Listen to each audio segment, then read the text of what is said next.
आणि म्हणून प्रत्येक महाराजांनी 2 मिनिट कीर्तनाच्या शेवटी महाराष्ट्रभर हे घ्यायचे आहे। विशेष परिणाम अंतकरणावर महाराज मंडळीच्या शब्दाचा होत असतो सरकारपेक्षाही। नाहीतर विचार करा, कशाला डॉक्टरला नाव ठेवायची? डॉक्टर डॉक्टर, कोणता डॉक्टर आहे? तुमच्या घरी भ्रूण हत्येसाठी आला, एखाद्याचं नाव सांगा, तुम्ही तिथं जाता, त्याच्या पाया पडता, काही करा साहेब, एवढं काम करा, इतके पैसे घ्या, एका हाताने टाळी वाजत असते का? डॉक्टरचा दोष नाही।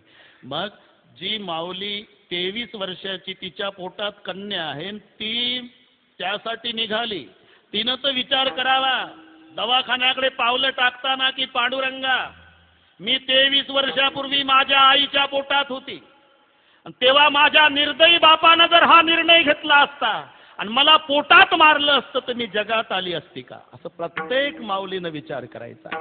तसं पुरुषानं सुद्धा घेऊन जाताना, मी सुद्धा एका आईच्या पोटात होतो आणि ती माझी आई माझ्या आजीच्या पोटात होती आणि माझा आजोबा निर्दयी झाला असताना माझ्या आईला आजीच्या पोटात मारलं असतं तर मी जगात आलो नसतो। आणि म्हणून तुम्ही एक लक्षात ठेवा, ज्या मुलाला श्रेष्ठत्व देता आणि मुलीला डावलता, खरं प्रेम कोणाचं? संशोधन करा, मुलाचं का मुलीचं? मुलाचं प्रेम बापावर आहे पण स्वार्थ आहे। त्याला विचारा, 5-10 वर्ष त्रास आहे महाराज, एकदा म्हातारा मेलं का तिजोरी आपलीच आहे, असा स्वार्थापोटी प्रेम मुलाचं आहे। मुलीला विचारा, 20-22 साल तक जिस घर को मैं मेरा मेरा कर रही महाराज, मुझे मालूम है सब छोड़ के जाना पड़ेगा, तो भी प्यार करती है। निस्वार्थी प्रेम कन्येचं आहे आणि सर्व सहन करेल मुलगी जीवनात, बापाचा अपमान सहन करीत नाही। सासरला गेल्यावर तिच्या बापाचा कोणी अपमान करू द्या, त्यावेळेला उभी राहते आणि सासू सासऱ्यावर लाल डोळे करून, बरं का सासूबाई, सांगून ठेवते तुम्हाला, एक दिवस सगळ्या परिवार रॉकेल वतून पेटवा मला, पण खबरदार माझ्या बापाचं नाव कधी घेतलं तर नाही सहन होत। जिच्यासाठी तुम्ही एवढे निर्दयी होता तिचं सांगतो, बापाला खाली टाकण्यात येतं ना मरायच्या वेळेला, बाप एकच सांगतो, कोणीतरी गाडी भाड्यानं करा, माझा जीव लेकीत गुंतलेला आहे, माझ्या ताईला ना एक शब्द बोलू द्या ना मग मरू द्या। एवढं पवित्र नातं जगाच्या पाठीवर कन्या आणि पित्याचं आहे, मग पिता निर्दयी होऊन कन्येला का मारतो? बोर्ड लागलेले आहे, पंढरपुरातही वाचले, तुम्हाला 4 गोष्टी आवडतात, मैत्रीण आवडते, आई आवडते, बहीण आवडते, पत्नी आवडते, अरे मग कन्या का नाही आवडत? ही जन्मालाच आली नाही तर पुढचे 4 नाते तयार होईल का? बापाची इज्जत सांभाळण्याचं फार मोठं काम जीवनभर कन्येचं आहे। तिच्या रक्तात उतरलेला गुण आहे, तिला कोणी शाळेत शिकवत नाही। हे 7 वर्षाची फाटका परकर घातलेली, पाहुणे येऊ द्या, तिची आई म्हणते चहाला दूध नाही, तुझे पप्पा घरी नाही।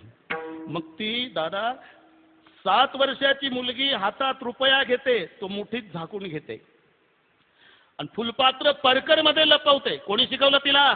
तिच्या रक्तात उतरलाय तो गुण। का? तिला माहिती आहे पाहुणे दरवाजात बसलेले आहे, तिथून आपल्याला जायचं आहे, माझ्या हातातलं फुलपात्र रुपया पाहला की पाहुणे म्हणतील हिच्या जन्मदात्या बापाच्या घरात चहाला सुद्धा दूध नाही म्हणतील। या देवा,